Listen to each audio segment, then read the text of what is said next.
Hello hello hello मेरे प्यारे बच्चों, कैसे हैं आप सभी लोग। आई होप आप सभी लोग बहुत जबरदस्त होंगे। मैं हूं शशांक सिंह राजपूत, आप सभी का स्वागत करता हूं सीवीटी अड्डा 24/7 पर।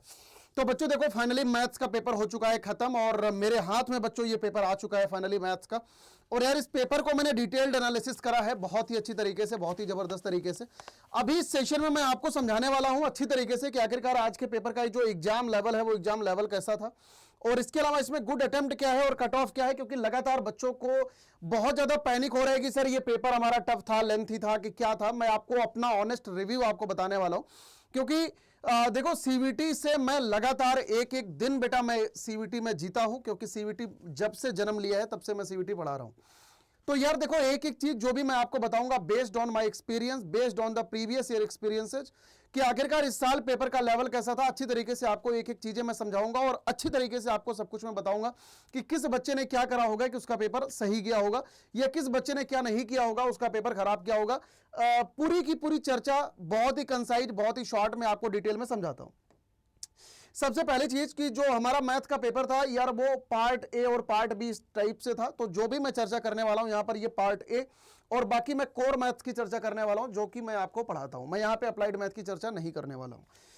अब यार यहां पर जो पार्ट ए के सवाल थे, पार्ट ए में बेटा मैंने ये नोटिस करा कि एक मतलब 2 से 3 सवाल थोड़े से ट्रिकी क्वेश्चन थे।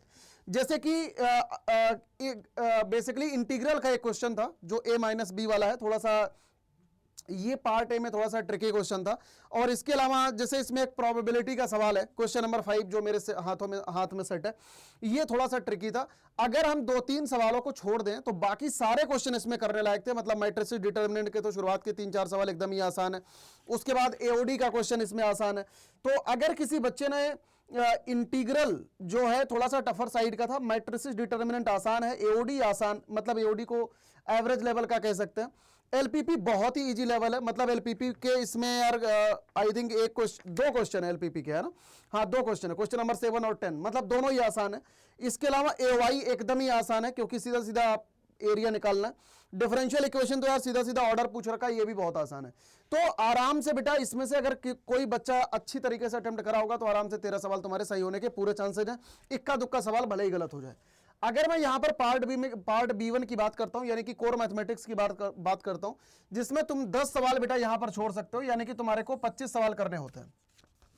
अब यहां पर जो आसान चैप्टर है, अगर किसी बच्चे ने इन चैप्टर्स पर फोकस करा होगा ना, तुम आराम से पेपर फोड़ सकते हो।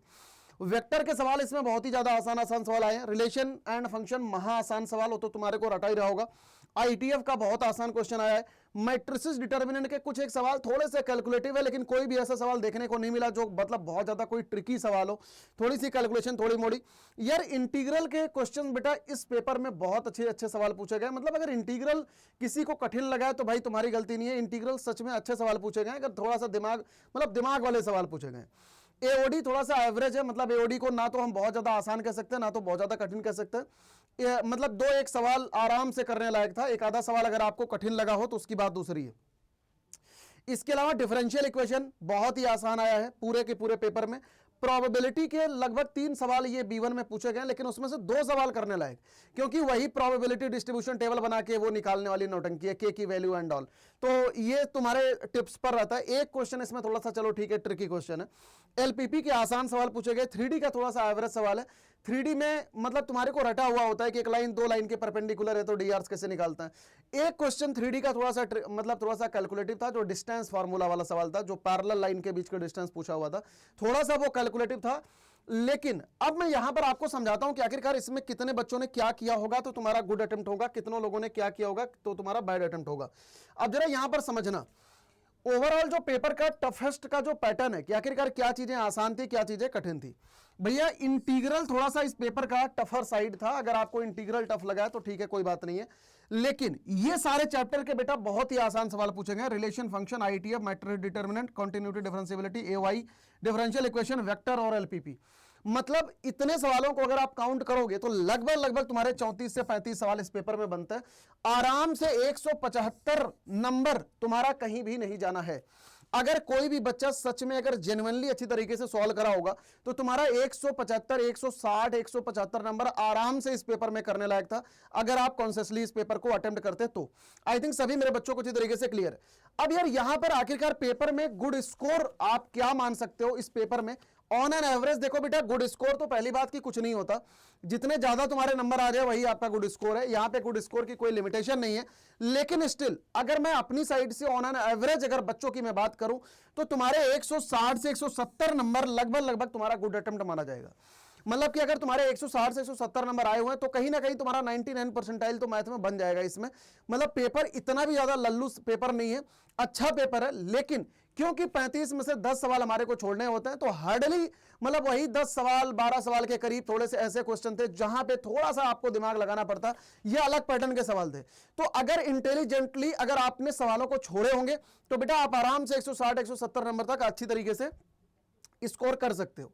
अब यहां पर जो मोस्ट एक्सपेक्टेड 100 परसेंटाइल अगर इस पेपर की मैं बात करता हूं तो देखो 185 से 195 नंबर के करीब। देखो इस पेपर में ना बेटा ये अच्छा पेपर है, मतलब अगर किसी बच्चे की तैयारी बहुत अल्ट्रा प्रो मैक्स लेवल की है तो आपके सारे सवाल सही हो सकते हैं। लेकिन जो मेरा गेस है वो गेस ये है कि 185 से 195 नंबर के करीब अगर इस रेंज में अगर बेसिकली किसी बच्चे का होगा तो वो 100 परसेंटाइल 99.99 के करीब उसका आराम से आ जाएगा। तो आई होप यार सभी मेरे बच्चों को अच्छी तरीके से मैंने सारी बातें समझा दी होगी। अब यार इसके बाद मैं आप लोगों के लिए लेकर आने वाला हूं आंसर की का सेशन।